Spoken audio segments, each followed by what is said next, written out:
Teenage Mutant Ninja Turtles, issue number 54 from Mirage Comics. City at War, part 5 of 13. This came out December 1992.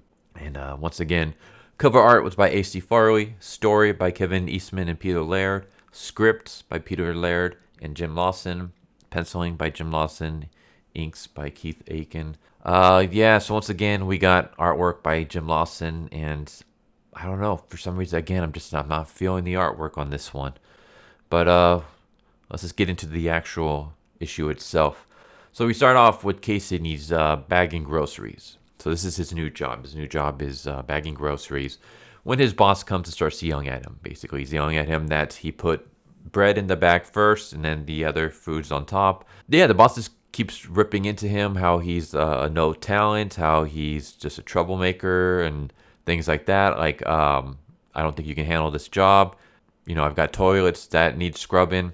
And Casey just kind of gets sick of being yelled at consistently. So he puts a bag over the boss's face, then punches him and walks out. And as he's walking out, he's like, he reflects and he thinks like, you know, I really actually do need this job because, you know, Gabrielle's pregnant, stuff like that. So he goes back in, he apologizes, and he says like, you know, I really need this job. And the boss once again yells at him and says, you know, are you nuts after what you just did? No. So Casey punches him again and knocks him out. And I was like, all right, sweet. Then we cut to Splinter, and Splinter is actually doing something other than meditating. So he's walking around this abandoned factory for some reason, and he decides to walk up these steps, and he's walking across the catwalk, and he's over like this giant stone pit, like this abandoned silo. When all of a sudden the floor crumbles beneath him and he falls in. And we cut to April, and she's at her job, and her boss hits on her and asks her out for a date, and she says, you know, I'm busy. And he's like, all right, maybe I'll get a rain check. So once again, we're starting to get like more hints that April's just really not being happy in California. And I could not sympathize with her more. As someone who lives in California, I want to get the fuck out of this state. So yeah, I completely understand where you're thinking right now, April, because I'm with you there. And then we cut to Splinter once again, and his leg is busted up, his ankle is busted up, and he's like, you know, I gotta make sure I don't go into shock because of the loss of blood. So he makes a tourniquet on his leg. And I'm thinking, this seems so familiar. I saw a similar scene in is it 2013? The CGI Ninja Turtles. There's that one scene where I think he's like fighting Shredder or something, and he falls down like a long, like he falls into the abyss, and he crashes to the floor, and he like breaks his leg and stuff. And then I think he has like a vision, like all these rats show up or something.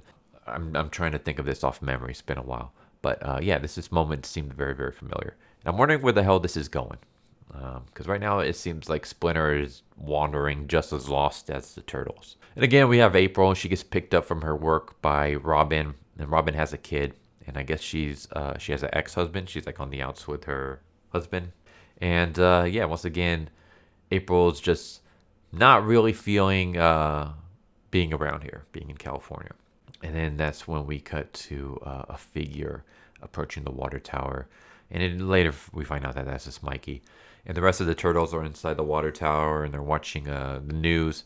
And they're just hearing about just all the craziness and the chaos and the violence that's running rampant in the city. And yeah, Mike shows up.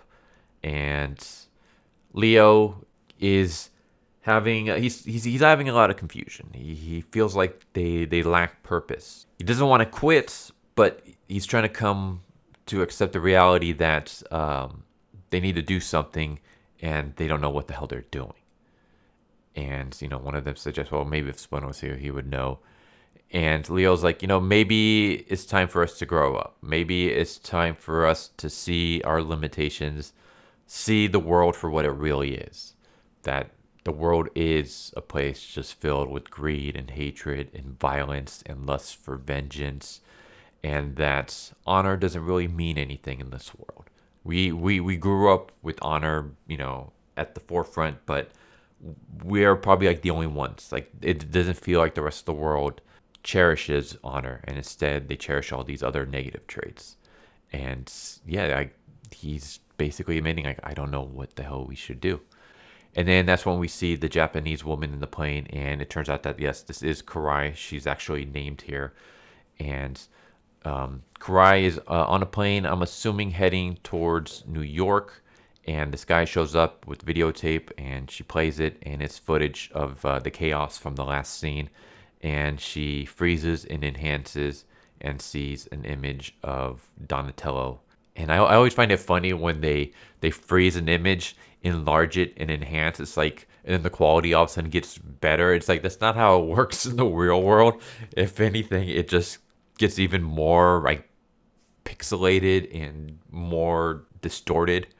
But yeah, we have basically the TV show enhance where she's able to enhance this image and clear it up. Yeah, we have Splinter once again just kind of crawling around. We have Casey having a moment with Gabriel, and then we have this funny moment where we have a building and there's a foot ninja patrolling the area. This is like a foot ninja stronghold or something. This is part of their building, and the Foot Clan ninja is dressed in his Foot Clan gear, but then he has a t-shirt, a jacket, sunglasses, and a beanie over his ninja attire. And I don't know why, but that just makes me laugh. It's like this dude's like like what is this, like casual Fridays or whatever, but you still have to wear your ninja outfit.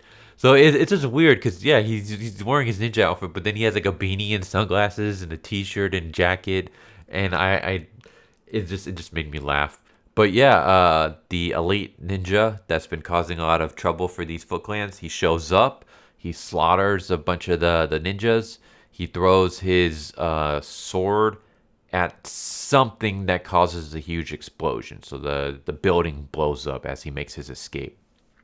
And then the turtles are still in the water tower, watching the news. And the news basically talks about the bomb that just went off. And the reporter himself is wondering, like, when is this violence going to stop? And that's when the issue ends. So, yeah, not a lot of action in this issue.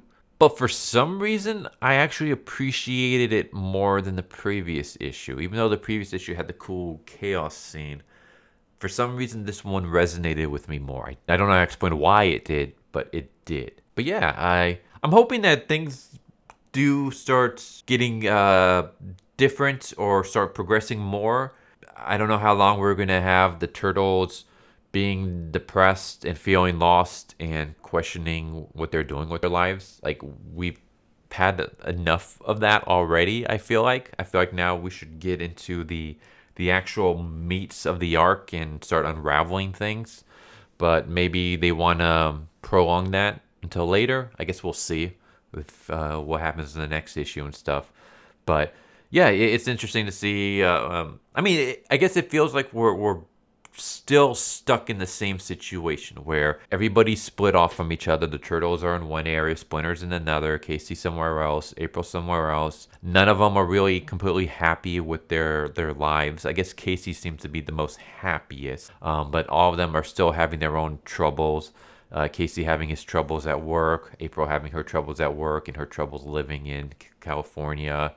Splinter can't meditate and he's just lost in his own world apparently, and now he's injured. The turtles are struggling to do anything without Master Splinter to tell them what to do. They're lost in their ways.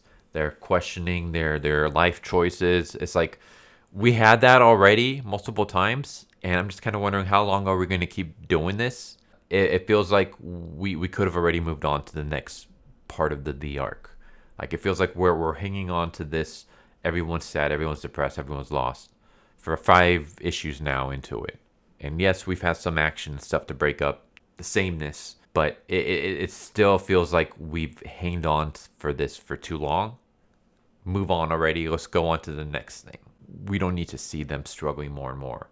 I mean, we could, and that would be, it's fine to have them struggle, but struggle on something else is what I'm trying to say. We've seen them struggling with the same issues for 5 issues now, and it's like, okay, on to the next thing, please. At least that's how I feel about it. You guys tell me what you think. Do you guys like the flow of this so far, or do you feel like it's a bit too slow at the moment? That's what I feel like. I don't want like boom, boom, boom, boom, boom, boom, boom, fast paced. But I feel like right now we're really dragging things out, and I would have liked the pace to just be a little bit more faster. So move the story along a little bit more quicker. It's making me seem like maybe we didn't need these 13 issues. I don't know. I guess a part of me is worried that we're going to be dragging this on. Everything else is going to become unraveled really quickly, that it almost feels rushed. I feel like that's happened a lot, mostly in miniseries, where I feel like stories, like, they drag out way too much. And then the final 2 issues is when everything happens and you try to wrap everything up. And it's like, it messes with the flow. So I don't know, maybe things are not going to happen this way. But I feel like right now the flow is just, it's too slow. We can speed it up just a little bit. And I'm starting to lose my voice a little bit there. Sorry about that. I've been talking a lot, not just doing recordings, but like in regards to other stuff. So, but yeah, I feel like we can speed this up a little bit more. Again, the artwork is fine for certain moments, but there were just other times where I feel like the humans, the face protrudes too much. And I also feel like the turtles, I don't like the design. Like the lower half of their face is just, it's too much. It feels like a duck face almost. Like it's out too much. And yeah, for the humans, it's like it's too elongated. It's like everybody has like Bruce Campbell chins. But yeah, there you go. Overall, a better issue than the previous one in my opinion. But I'm hoping, come on, to like, speed this up. Like, hurry up already. Let's move along. We'll see if that happens in the next issue. But yeah, there you go. Issue number 54 of Teenage Mutant Ninja Turtles, Volume 1 from Mirage. City at War, Part 5 of 13. Anyways, hope you guys enjoyed the video. Share your thoughts with me, please. I would really like to hear them. And yeah, hope you guys are enjoying the series. Hope to see you guys next time. Take care, everybody. Later. So what'd you guys think of that video? Hope you guys enjoyed. If you guys haven't already, please subscribe, hit that bell for a notification, leave a like if you enjoyed the video. And if you didn't enjoy the video, thank you for watching it this far, and I hope the next video is more to your liking. Feel free to check out the playlist that you guys see, and I hope to see you guys next time. Later.